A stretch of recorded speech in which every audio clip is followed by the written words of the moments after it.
오늘 우리에게 주신 하나님의 말씀은 구약성경 아모스 8장입니다. 1절에서 2절 그리고 11절에서 14절까지 말씀입니다. 주 여호와께서 내게 이와 같이 보이셨느니라. 보라, 여름과일 한 광주리이니라. 그가 말씀하시되 아모스야, 내가 보느냐 내가 이르되 여름과일 한 광주리이니라. 여호와께서 내게 이르시되 내 백성 이스라엘의 끝이 이르렀은즉 내가 한 그를 전하지 아니하리라. 11절입니다. 주 여호와의 말씀이니라. 보라, 날이 이를지라. 내가 기근을 땅에 보내리니 양식이 없어 주림이 아니요 물이 없어 가람이 아니요 여호와의 말씀을 듣지 못한 기갈이라. 사람이 이 바다에서 저 바다까지 북쪽에서 동쪽까지 들거니면 여호와의 말씀을 버리고 돌아다녀도 얻지 못하리니. 그날의 아름다운 처녀와 젊은 남자가 다 갈하여 쓰러지리라. 사마리아의 죄된 우상을 두고 맹세하여 이르기를 하나 내 신들이 살아있음을 보지 않노라. 보엘세바가 의뢰한 것이 살아있음을 보고 맹세하는 사람은 엎드러지고 다시 일어나지 못하리라. 아멘. 아멘. 지난주에 우리는 아모스 7장을 통해 하나님이 보여주신 환상 세 가지를 보았죠. 메뚜기, 불, 다림줄의 환상이었습니다. 그리고 오늘 8장에서는 또 다른 환상이 2차로 진행되고 있는데 바로 여름 과일의 환상입니다. 오늘의 말씀과는 좀 맞지 않는 것 같기도 하죠. 여름 과일.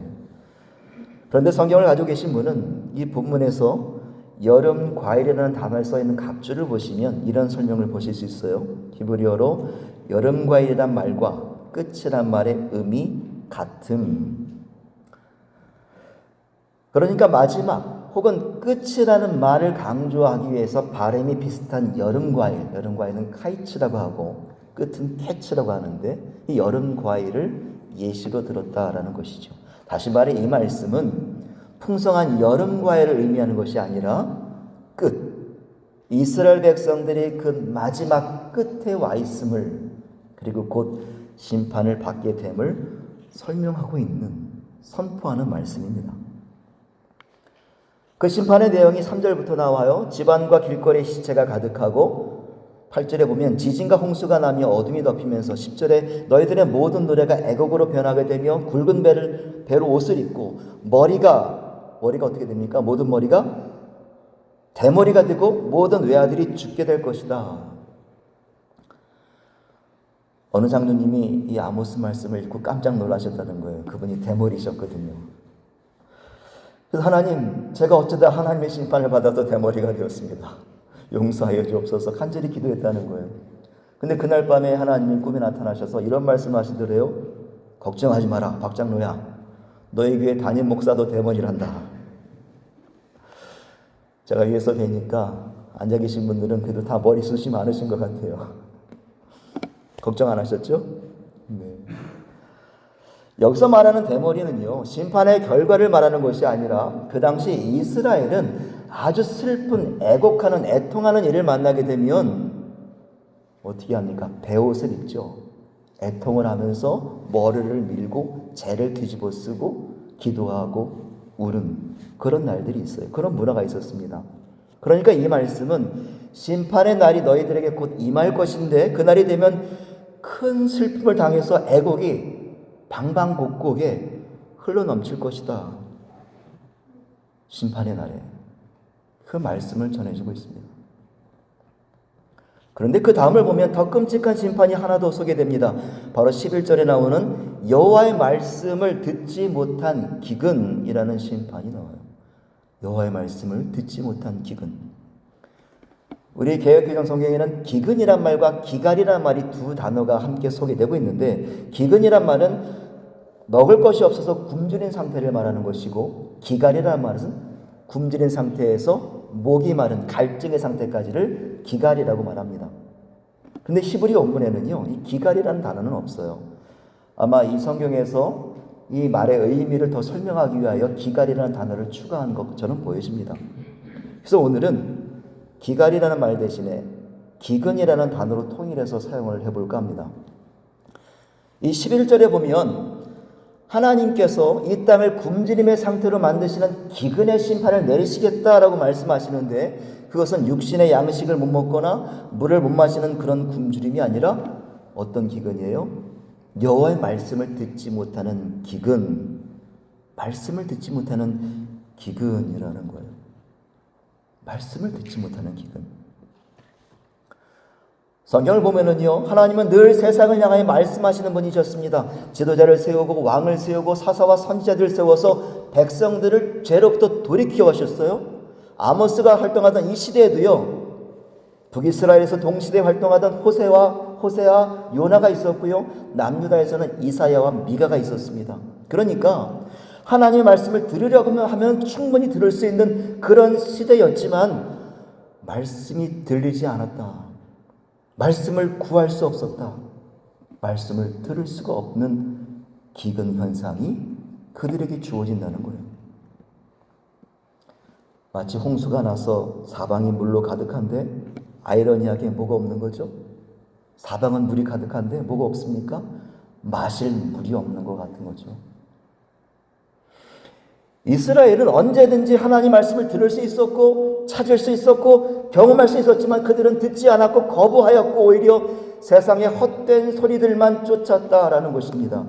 그리고 결국 그들은 하나님 말씀을 찾을래야 찾을 수 없는, 구할래야 구할 수 없는, 들을래야 들을 수 없는 기근 상태에 처해지게 된다. 이것이 심판이라는 거예요. 하나님 말씀을 듣지 못하는 기근의 상태. 하나님 말씀이 들리지 않는다는 것은 하나님과의 관계가 단절되는 것을 말합니다. 그것이 왜 심판이 되는가 하면은요, 하나님 말씀이 없다면 옳고 그름의 기준이 사라지는 거예요. 사사기를 보면 하나님의 통치가 없을 때 사람마다 자기 소견에 옳은 대로 행하였다라고 말씀합니다. 이사야는 그런 사람들은 악을 선하다 말하고 선을 악하다 말하고 흑암으로 광명을 삼으며 광명으로 흑암을 삼으면서도 스스로 지혜롭다, 나는 명철하다라고 여긴다는 거예요. 하나님의 말씀이 우리 삶에서 끊기면 선과 악의 기준이 사라지는 것입니다. 무너지는 거예요. 오늘 우리가 읽지는 않았습니다만 아모스 8장 5절 6절을 보시면 말씀이 끊기고 말씀을 찾지 않는 이들이 어떻게 살고 있는지를 그대로 보여주고 있습니다. 그들은요, 힘없는 자들을 속이고 가난한 자를 은으로 사고 신 한 켤레 사람을 사고 팔며 장사를 하면서도 불의와 거짓을 서슴지 않습니다. 왜요? 삶의 기준을 자신에게 맞추었기 때문이죠. 또한 말씀을 듣지 못하면 자신의 정욕대로 살아가게 돼요. 하나님의 음성이 우리 영혼에 더 이상 들리지 않으면 그 공허한 자리를 차지하는 것은 결국 자기 육체와 세상의 본능, 정욕과 탐욕이라는 거예요. 세상으로부터 온 온갖 불의한 것들이, 더러운 것들이 하나님 말씀이 자리 잡아야 할 그곳에 들어오게 된다는 것입니다. 결국 육신의 노예가 되어서 자기를 욕되게 하고 죄가 잉태하여 사망에 이르게 되는 비극을 맞이하게 됩니다.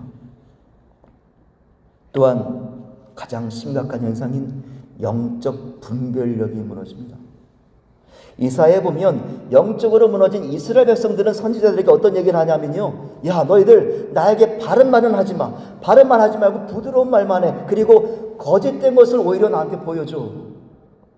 디모데후서를 보면 하나님의 말씀을 잃은 이들은 자신의 비위에 맞는 말만 하는 교사들을 찾아다닌다. 심지어 자신을 미혹하는 귀신의 가르침을 의심 없이 따르게 된다는 겁니다.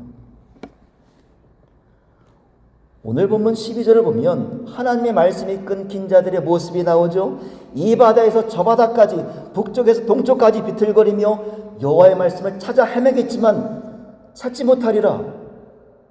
13절에 젊은이들도 갈증으로 쓰러지고 14절에 결국 우상에게 미혹당하여 엎드러지고는 다시는 일어나지 못하게 된다. 심판의 날에. 영적인 분별력이 무너진다는 것은 단지 하나님 말씀을 얻지 못하는 것뿐만 아니라 죄를 깨달을 수 없어서 회개할 기회를 놓치는 상황을 말하고 있는 거예요. 그 무서운 심판이 지금 이스라엘 백성들에게 임박했다고 하나님은 말씀하고 계시는 겁니다. 이게 마지막이에요. 마지막이야. 이제 끝이야. 끝이야. 어느 교회 목사님이 죄와 회개에 대한 설교를 하셨다는 거예요. 그런데 예배를 마치는 은사를 하는데 한 집사님이 막 뛰어오셔서 하는 말이, 목사님 오늘 말씀 너무 은혜로웠습니다. 오늘과 똑같은 설교를 다음 주에 한 번 더 해주십시오. 왜냐하면 박 집사가 이 말씀을 들어야 되는데 오늘 안 왔어요.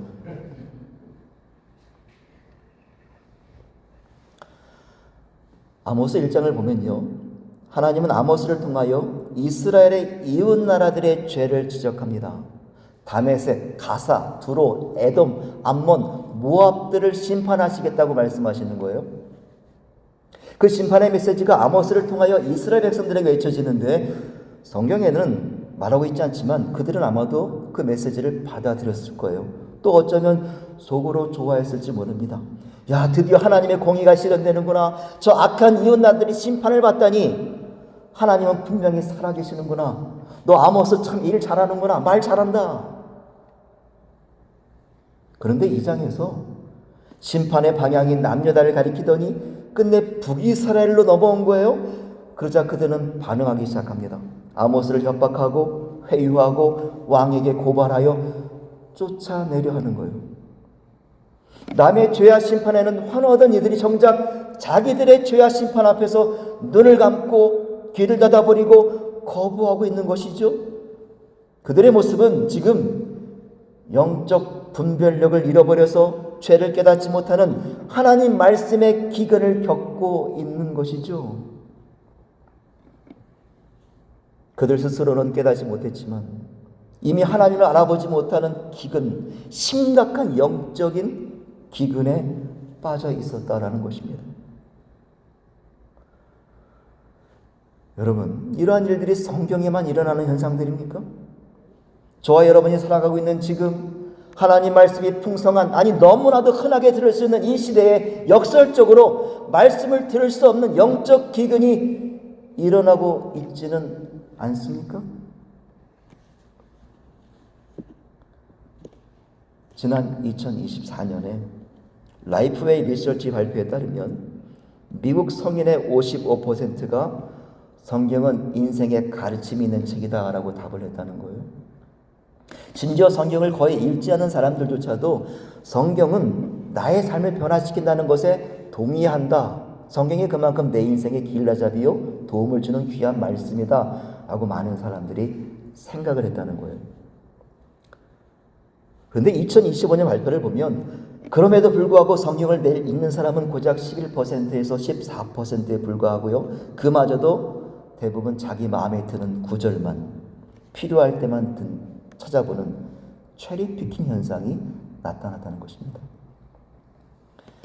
우리가 체리나무에서 예쁜 체리, 먹고 싶은 체리만 골라 따서 먹는 것처럼 하나님의 말씀도 나에게 좋은 말씀, 축복이 되는 말씀만 골라서 읽는다는 거예요. 더 심각한 건 이러한 현상이 디지털 시대에 더욱 심화된다는 것이죠. 유튜브만 봐도 하루에도 수백, 수천 건의 설교가 쏟아지는 이 시대에 원하는 설교만 골라 듣고 자극적인 제목과 내용에만 집중하는 경우가 너무 많다는 거죠. 오늘날 우리가 살아가고 있는 이 시대는 내가 원하는 말씀, 나에게 축복이 되는 말씀만 선택하여 받아들이는 이 체리피킹의 영적 기근이 무수히 많이 일어나고 있는 시대입니다. 작년 11월 스위스 루체른에 있는 세인트 피터스 채플에서 로마 교황청의 허락으로 데우스 인 마키나, 기계 속의 하나님이라는 프로젝트가 진행되었어요. 천주교에서는 자신의 죄를 사지에게 고백하는 고해성사라는 것이 있지 않습니까? 천주교는 이것을 거룩한 의식이라 해서 성사, 성례로 여기잖아요. 그런데 이런 고해성사는 아니었지만 그것을 찾아온 사람들에게 고해성사실로 들어가게 해서 AI로 만든 예수님과 신앙 상담을 하도록 한 거예요. 상상이 되세요? 놀라운 것은 2000년 전 예수님은 아람어, 헬라어, 뭐 더 추가하면 히브리어까지 3개 국어를 하실 수 있었겠지만 이 인공지능 예수님은요 100가지의 언어로 상담을 진행했다는 겁니다. 반응이 폭발적이었다는 거예요.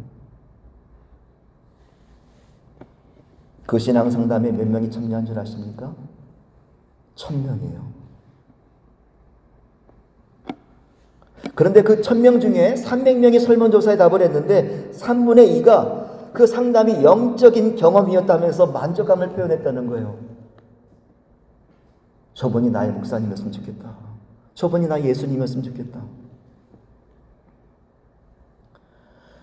오늘날 기독교인들은 죄를 이야기하고 회개를 이야기하는 설교자보다 자신에게 위로를 주고 평안을 주는 인공지능을 신앙의 대상으로 삼으려는 일들이 지금 이 시대에 일어나고 있는 것이죠. 이것 또한 온전한 하나님의 말씀을 듣지 못하는 영적 기근의 현상이지 않습니까? 그런데 이런 일도 있었습니다. 지난 2023년 피타라는 동물보호단체가 AI를 이용해서 비건 성경을 만들었어요. 그러니까 성경책의 재질을 비건으로 만든 것이 아니라 그 내용을 비건으로 만든 거예요. 그러니까 동물 친화적으로 만든 거죠. 참 이상한 일이 많이 일어납니다. 그 내용을 보면요. 창세기 3장에 아담과 하와가 선악을 알게 하는 나무 열매를 먹음으로 인해서 부끄러움을 타게 되니까 하나님께서 동물 가죽 옷을 지어 입히시죠.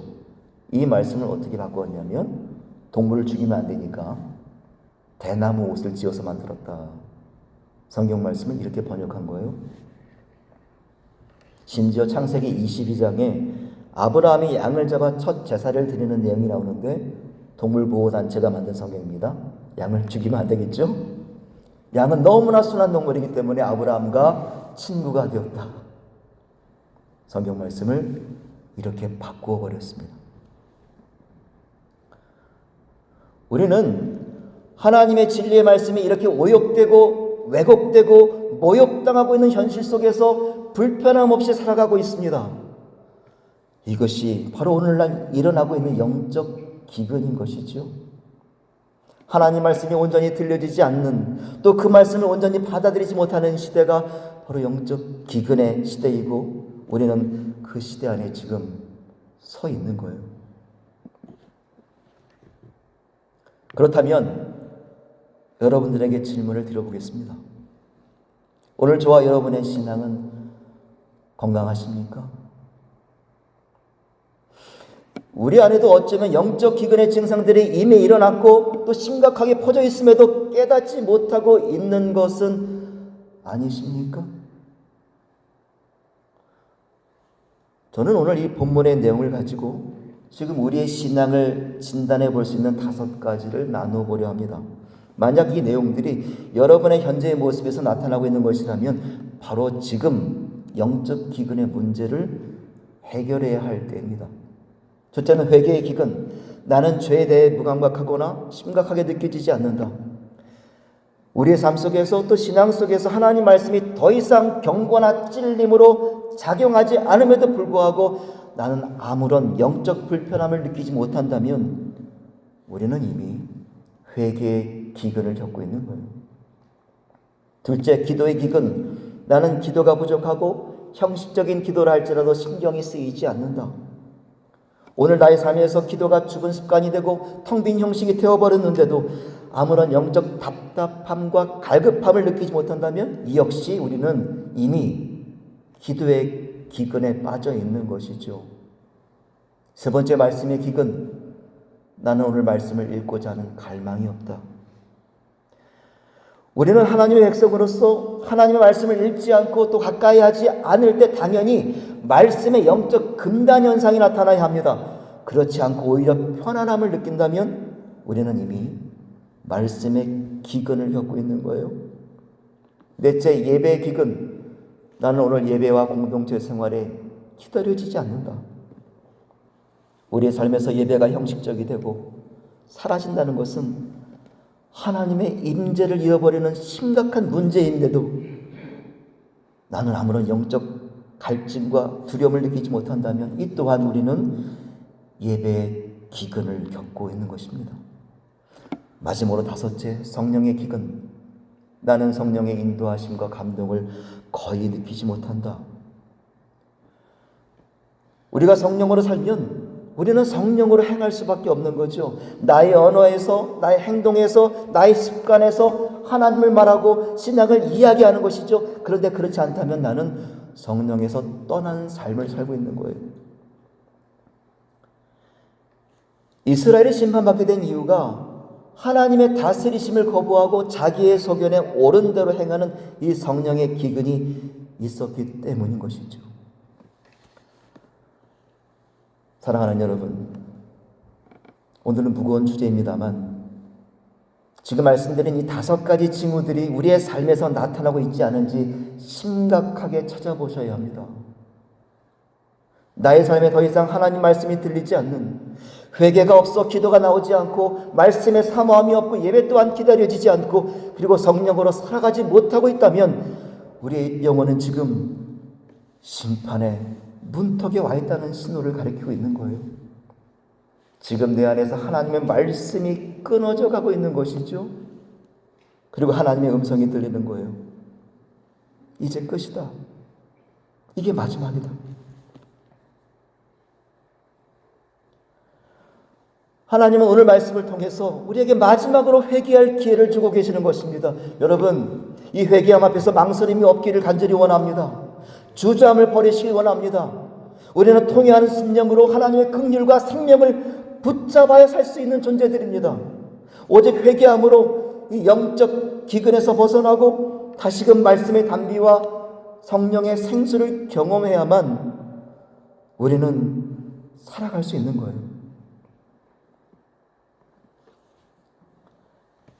이 시간 우리 자리에서 일어나셔서 함께 기도하셨으면 좋겠어요. 죄송합니다. 자리에서 일어나셔서 함께 기도하셨으면 좋겠습니다. 지금 내가 하나님 말씀을 듣게 해달라고 기도하시는 거예요. 하나님 말씀 안에 거하기를 원한다고 간구하는 거예요. 내 생각 속에, 내 마음 속에 하나님의 생명의 말씀을 거부하고 진리를 포기하고 세상을 쫓는 마음들이 있더라면 단호히 반대하게 하시고 오직 하나님 말을 바라보게 해달라고 요청하시는 거예요. 그리고 여전히 버려지지 않는 죄악의 찌꺼기들을 벗어 내던지는 회개가 있게 해달라고 기도하시는 거예요. 이 시간 우리 함께 내 신앙을 죄로부터 하나님께로 돌려놓는 회개가 있게 해달라고 우리 함께 소리내어 기도하시겠습니다. 아버지 하나님, 우리 함께